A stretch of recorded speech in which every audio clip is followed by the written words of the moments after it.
Hi, and welcome to Module 1 of the Profiler Training Certification course.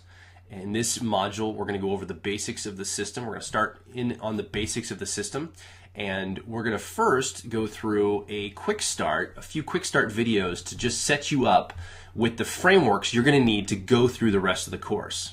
Right. These are the things that you sort of want to keep in mind as we're consuming the information, because the information is important, but how we frame sort of the context of why we're doing what we're doing, why we're going down the rabbit holes we are, that's really important. So what we're going to do is we're going to go through a series of quick start videos that will just kind of put you in the zone. It'll put you in the mode that you need to be in so that once we get to the breakdown of the system, you'll be in the right frame of mind.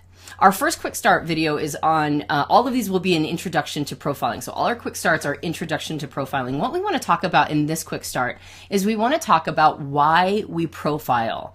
What is it that has encouraged people, especially incredibly deep thinkers of the past, to create personality typology systems? Where did they come from? Why do we do this as humans? Why do we naturally profile others? And you've noticed this in your life. Anytime you meet somebody for the first time, you're trying to categorize them. You're trying to figure out basic things that you've seen patterns in other people, so you kind of know what kind of person you're talking with. So we do things like, male, female is a very basic way of categorizing people.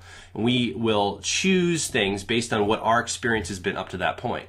Right. We'll ask people questions like, what do you do for work? Right. Yeah. And we don't know that question. Of course, we're trying to get to know the person a little bit deeper, but why would their career matter? Well, their career tells us something about their life choices. It tells us why they've done the things that they've done to some extent. And so it's a very rudimentary form of profiling. Now, the reason why we naturally profile is because our brains can only handle so much information at a time. And there's approximately 7 billion people on the planet at the time of this recording. As of right now. As of right now. And that's just too much information. You can't possibly know every single person on the planet in completion. And so what we do is we start to create unconscious categories so that we can manage this information a little easier. We do this all the time with everything. Our brains have a natural categorization mechanism that makes it so that huge, overwhelming amounts of data is now manageable, and we can actually start building relationships with people. So profiling is something that we as people just unconsciously naturally do.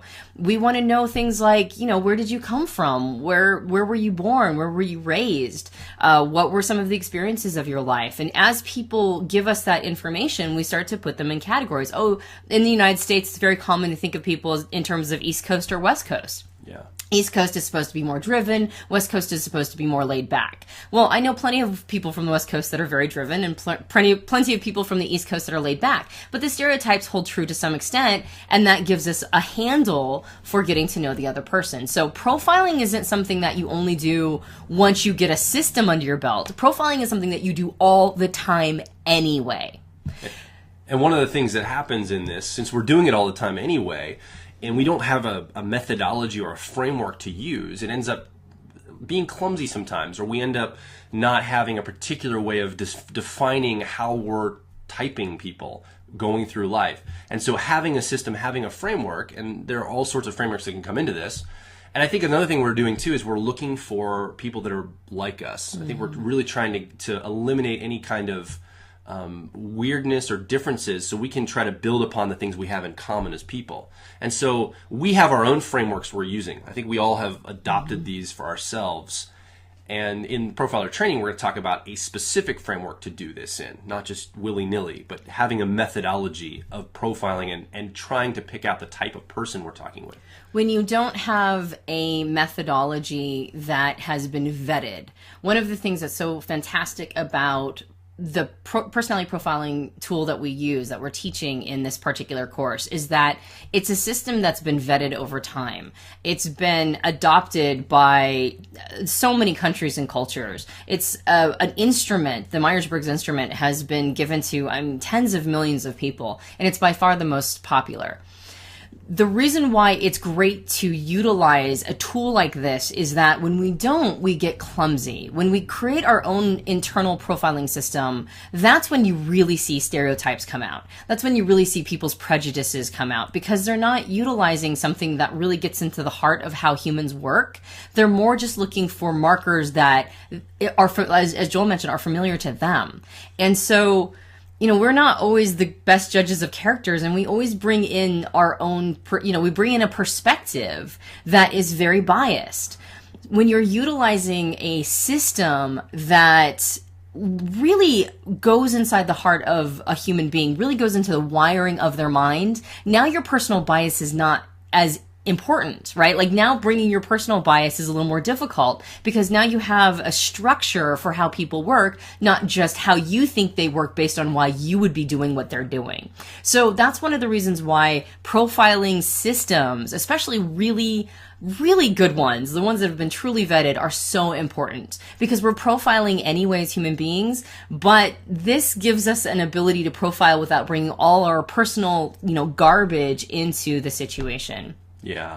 And a lot of people, including yourself and including myself, we overvalue our own experiences. We have a tendency to see the world colored from how we see the world. And in using this system, again, we're trying to rid ourselves of any of those preconceived notions, trying to rid ourselves of any of it's totally impossible to do ultimately, but we're trying to get away from as many biases as we can, as many preconceived notions about the world as we can, and use as close to an objective way of measuring the type of people that we're interacting with. So what we want to do is, for this particular quick start, is we want to assign you an exercise, and that is, we want you to write down 5 ways that you believe other people are unconsciously profiling other people. All right, 5 personality profiling tools that people unconsciously make. Now, one of them Joel mentioned before was male and female. I mentioned East Coast, West Coast on the United States, but you're probably going to have, and if you can avoid using those, that would be great, but you're going to have already observed that people have a tendency to profile with an internal profiling system. What do you think their top 5 qualifications are when they're profiling others? So write down on a piece of paper 5 ways that you believe that other people are profiling. And on that same piece of paper underneath, I want you to write down 5 ways that you believe that you're profiling other people already, even unconsciously. What are the 5 things that you're looking for? So that's your exercise for this quick start.